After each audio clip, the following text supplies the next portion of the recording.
عن ابی درداء رضی اللہ تعالی عنہ قال سئل رسول اللہ صلی اللہ علیہ وآلہ وسلم ما حد العلم الذي اذا بلغه الرجل كان فقیہا۔ حضرت ابو درداء رضی اللہ تعالی عنہ عرض کرتے ہیں یا رسول اللہ صلی اللہ علیہ وسلم، اس علم کی حد کیا ہے جہاں انسان پہنچے تو عالم ہو؟ میرے اور آپ کے پیارے آقا صلی اللہ علیہ وسلم نے ارشاد فرمایا فقال رسول اللہ صلی اللہ علیہ وآلہ وسلم من حفظ علی امتی 40 حدیثا فی امر دینها بعثہ اللہ فقیہا وکنت له یوم القیامت شافعا وشہیدا۔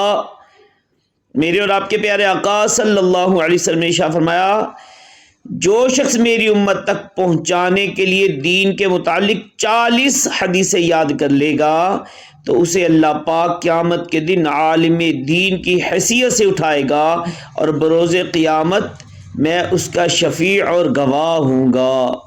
صلو علی الحبیب صلی اللہ تعالی علی محمد صلی اللہ علیہ وآلہ وسلم۔